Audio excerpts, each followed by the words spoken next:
Hello, friends. This is Dave Hurwitz, executive editor at ClassicsToday.com, here with the grand finale. Well, it's just a finale of our series of Shostakovich videos from the Overflow Room. Bang, that's the gong. I just don't have the patience because I have to get through this pile of stuff. A big clump of Shostakovich, and a marvelous one too. Mostly symphonies, it seems to be. Yes, symphonies and a few other things, some chamber music and some other goodies. One of you asked if I really only had like one cycle of Shostakovich string quartets. Actually, no, I have all of them, but most of them are upstairs in the main collection there, not down here in the Overflow Room, because I was doing a Shostakovich thing at one point, so I had them all in a pile and I left them there.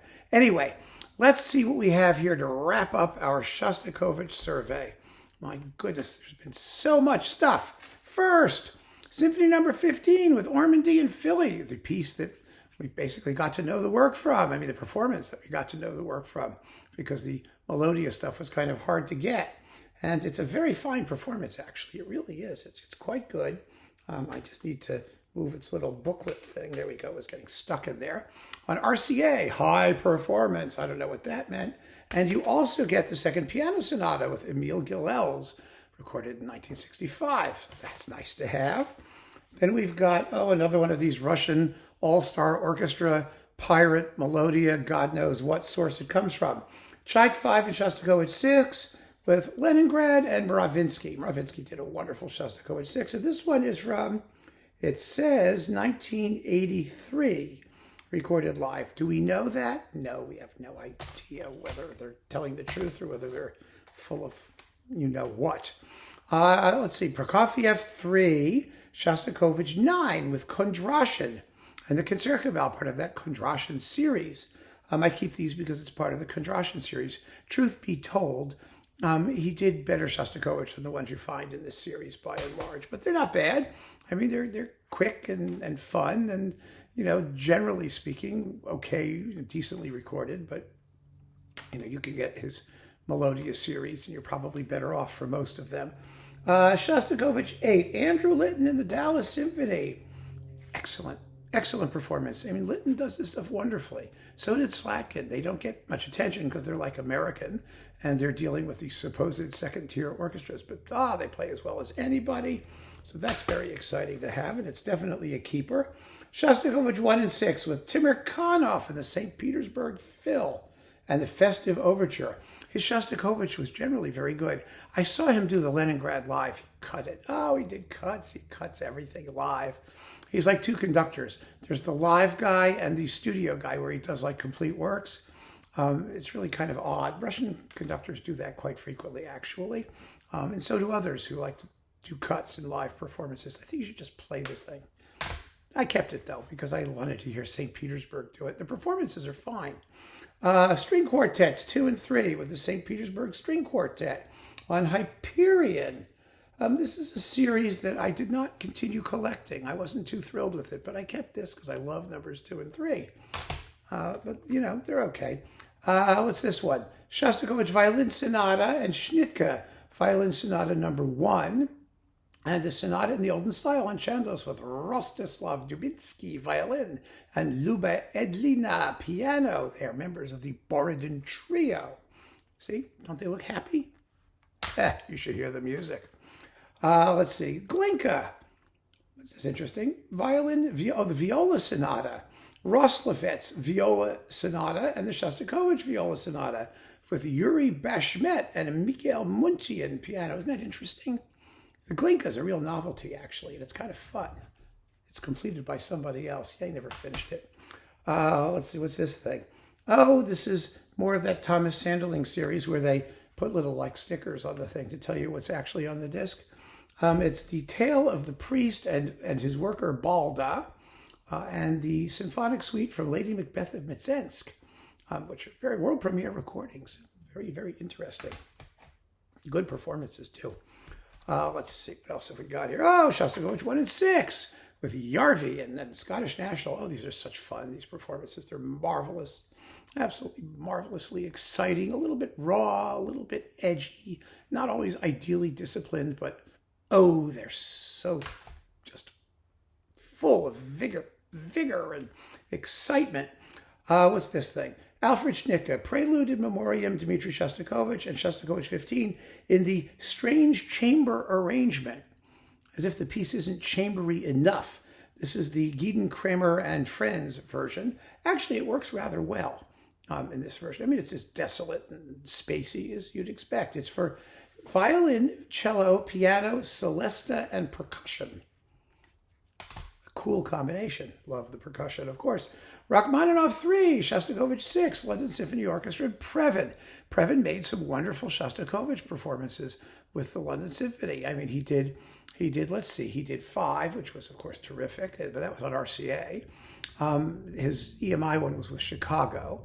And also with the LSO, he did 8, and he did this 6. He did 10, which was, so-so. It was pretty good. And Bobby Yar, actually, which wasn't bad at all things considered. They're in the big Previn box, which we talked about a few years ago. Shostakovich 9 and 12, Wigglesworth. Wigglesworth's cycle is excellent, absolutely first rate with the Netherlands Radio Philharmonic. Very brilliantly recorded, and they're fine performances. This is that fabulous premiere of the Bobby Yar thing with Vitaly Gromadsky and Kirill Kondrashin from December 20th, 1962. Rather well captured, all things considered, given who it was captured by and when, and exciting and raw and intense and brilliant and fabulous, and, all that stuff. Shostakovich 11th, Helsinki Phil de Priest on Delos. This was a big deal when it came out. There weren't so many symphonies number 11, and this is very, very well recorded and quite well played and interpreted. It's a powerful performance. Really is. Let's see, what else have we got? Oh, the suite on verses by Michelangelo. I love this piece. What a great unknown Shostakovich piece. If you don't know the Michelangelo suite in the orchestral version, you must hear it. It's fantastic. Absolutely fantastic. One of the great orchestral song cycles. It's with Hermann Christian Polster bass and Thomas Sanderling with the Berlin Radio Symphony Orchestra. And God knows they know what they're singing about. They do it, I think, in just itself Deutsch here. The Deutscher text. It should be in German, of course, but it works anyway. You get the idea. Symphony 5 with Prokofiev, Love for Three Oranges, Age of Gold with Ormandy and Philly. Now, Ormandy's Sony recording of this piece is not as good as his RCA. I particularly dislike the conclusion of the finale, where he adds like a spurious triangle part and some other things. And there's I don't know. It's a weird performance. And Ormandy was seldom weird, so it's kind of fun to hear him do like a Stokowski, futz with the text and whatnot and all that. But the RCA one was more normal, and I think better played and recorded too, quite frankly. But the rest of the stuff, of course, the Love for Three Oranges suite, and the Age of Gold polka, of course, is delightful. The trio number 2 with Argerich, Kramer, and Maisky, along with the Tchaikovsky piano trio, and the encore, the Peter Kaiserwetter Tango Pathetique. Boy, is this a sweaty love fest. I mean, the players go crazy with the music. It's so much fun. Oh, God, I loved it.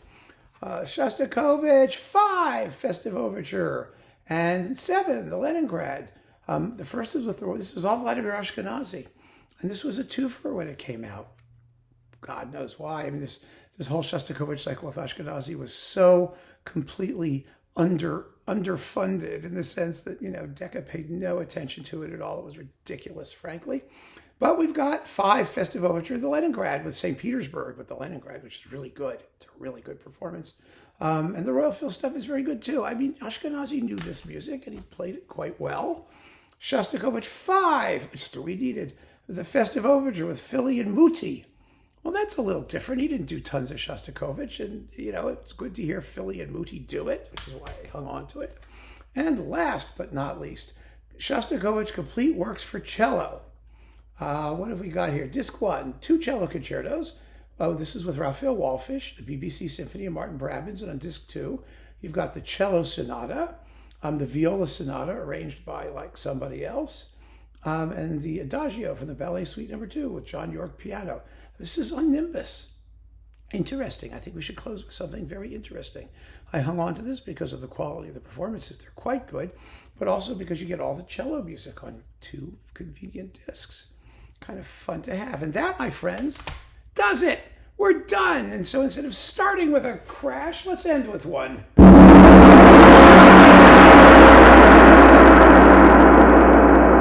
Yes! Hooray! We finished Shostakovich and we're continuing our journey backwards through the alphabet. So keep on listening, friends. Thanks so much for joining me. Take care.